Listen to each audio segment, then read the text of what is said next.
explique, face aux dealers. Dans certains endroits, dans certains quartiers, on s'organise. C'est le cas du côté de Toulouse. Toulouse, où je vous le disais, ce week-end, il y a encore un jeune qui a été tué dans le quartier des Isards. Règlement de compte, probablement, ce qui est dit ce matin en une de la dépêche du midi. Nous sommes avec Rémi Vincent, qui est directeur du groupement interquartier de tranquillité et de sûreté à Toulouse. Bonjour Rémi Vincent. Bonjour monsieur. Bon, dites-nous comment a été conçu ce groupement interquartier de tranquillité et de sûreté, qui normalement doit faire la chasse aux dealers. Mais je voudrais bien savoir si tout cela c'est légal. Expliquez-nous alors.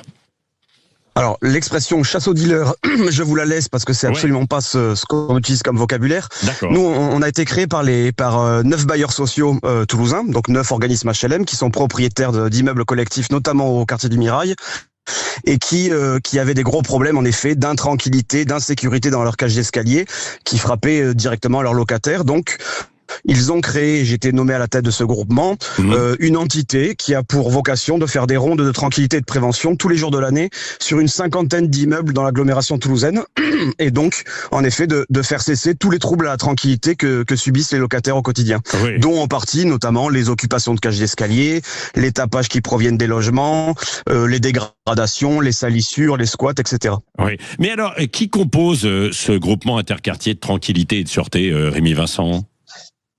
Alors, 9 bailleurs sociaux, c'est-à-dire que nous ne sommes pas une entreprise privée qui faisons du bénéfice, nous sommes en effet une société de coordination à statut privé, mais qui exerce une mission de service public. Donc ça n'est pas une privatisation, c'est une innovation locale, une forme d'hybridation des actions de tranquillité et de sécurité, et on ne travaille que pour les bailleurs sociaux, donc que pour les organismes HLM toulousains. Je parlais des gens qui font les rondes là que vous avez cités. Ah oui, excusez-moi. Oui, non, je vous en prie. Qui sont-ils ? Ce sont des anciens policiers ? C'est qui exactement ? Quel CV ont-ils ? Oui, les 2 tiers de nos agents sont issus des forces de gendarmerie, de police, des forces armées, des pompiers. Voilà, c'est des gens qui ont déjà servi le service public, qui ont servi la population et qui ont ce goût de servir l'intérêt général. Mais on a aussi 1 tiers de personnel qui proviennent de la sécurité privée classique ou d'autres professions en général. Oui. Est-ce qu'ils sont armés ?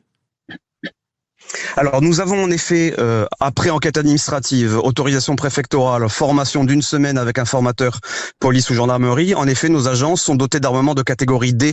Alors pour expliquer un petit peu ce que c'est techniquement, ce sont des bâtons de protection, des petites matraques et des petites gazeuses lacrymogènes. Voilà. Mais c'est uniquement en cas de légitime défense, évidemment. On n'a aucune autre compétence, on n'a pas de compétence de police, mis à part la possibilité de relever par procès-verbaux des infractions que nous constaterions.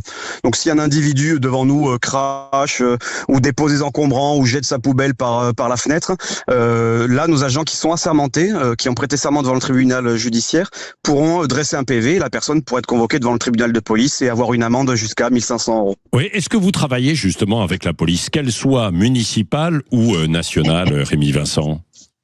Oui, on travaille. Alors ce qui est intéressant avec notre forme, nous, c'est qu'on a un statut privé, mais surtout on exerce une mission de service public. On est vraiment dans ce continuum de sécurité, dans ce continuum de gestion locale de proximité. C'est-à-dire que à la fois on va travailler avec la police, avec la gendarmerie, donc avec des forces plutôt coercitives, mais on va également travailler avec les services urbanisme, avec les services de la ville, avec les services sociaux s'il le faut, avec les bailleurs sociaux eux-mêmes. On est vraiment au carrefour. On est un nouvel échelon. On n'est pas des policiers, on n'est plus des gardiens d'immeubles, on n'est pas que des agents de sécurité. On est un petit peu de tout ça à la fois, avec aussi des capacités de médiation et de dialogue vis-à-vis des individus qui cassent les pieds au quotidien des habitants. On va venir travailler avec ces différentes techniques. Oui. Alors pour des habitants à qui on casse les pieds, comme vous l'avez dit, Rémi Vincent, je pense qu'ils voient ça d'un bon œil, mais il y en a d'autres qui vont vous critiquer, qui vont dire vous êtes une milice privée en quelque sorte, Rémi Vincent. Qu'est-ce que vous leur répondez ?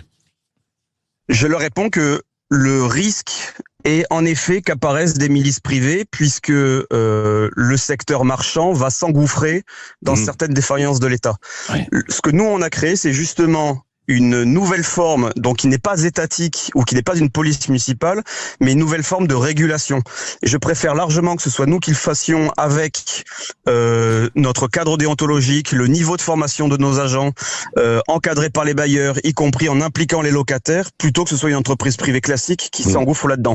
Donc non, on n'est absolument pas une milice. D'ailleurs, dans les enquêtes de satisfaction que l'on fait auprès de nos locataires par des cabinets indépendants, 90% des gens ont répondu que nos agents se tenaient bien. Donc on n'est pas du tout ce modèle de milice avec des brutes, des cow-boys qui débarqueraient dans les quartiers. On est vraiment au contact de la population. On est à la fois extrêmement autoritaire et efficace vis-à-vis des casse-pieds, et on est beaucoup apprécié par la population. Bon, finalement, vous remplacez un peu la fameuse police de proximité qui a disparu il y a une quinzaine d'années, il y a plus d'une quinzaine d'années, il y a quasiment 20 ans maintenant, on s'en souvient. C'était notamment à Toulouse, tiens, justement. Mais est-ce que vous avez des contacts avec alors les délinquants, les dealers? Est-ce que vous allez, puisque je parle de cette police de proximité, jouer au foot, par exemple, avec eux, ou est-ce que vous essayez de nouer le contact pour leur dire, bon, dégagez des cages d'escalier et évitez effectivement de faire ci, de faire ça? Ce qui fonctionne, justement, vous avez raison de pointer le doigt sur ça, c'est que ce qui fonctionne, c'est que quand on arrive sur une nouvelle résidence, un nouveau site, dans un quartier sensible, on va dire, nous, on va parler à tout le monde, à la population, on va jouer au foot avec les gamins qui sont au pied d'immeubles, et on va aussi parler aux dealers en leur expliquant que nous, on n'est pas policiers, on n'est pas là pour faire des enquêtes, on n'est pas là pour les interpeller, nous, on n'est pas là pour lutter contre le trafic de stupes. Par contre, on sait bien que ce sont les dealers qui cassent les pieds aux gens. Donc nous, on va aller voir ces dealers, et puis on leur dit, écoutez, peu importe ce que vous vendez, c'est pas notre problème, par contre, on va vous demander de sortir de l'immeuble, de ramasser vos déchets.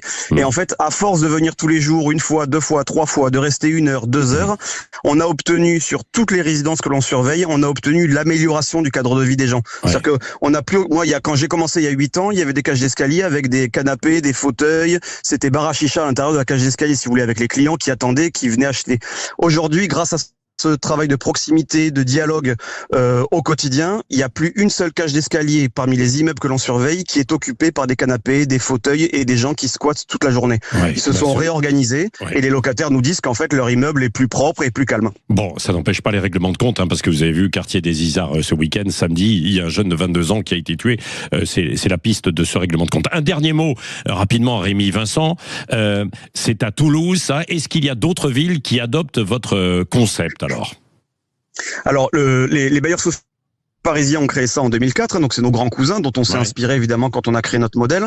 Et puis ensuite, on a aidé des bailleurs sociaux à Nice et à Montpellier en 2023 et 2024 à créer le même type de structure. Alors, ils dépendent pas de nous, mais on les a accompagnés dans cette création. Donc aujourd'hui, il y a 4 groupements en France qui existent sur ce modèle-là. Et je pressens et je pense que dans les 12 à 24 prochains mois, vous aurez une bonne surprise. Et je pense que d'autres villes françaises vont créer le même type d'unité. Oui, on va suivre ça. Merci en tout cas d'avoir été avec nous et très clair, Rémi Vincent, directeur du groupement interquartier de tranquillité et de sûreté. Pour l'instant, c'est à Toulouse. Vous, en tout cas, c'est là où vous opérez, mais vous nous avez dit qu'il y a des petits cousins un peu partout en France qui commencent à se développer.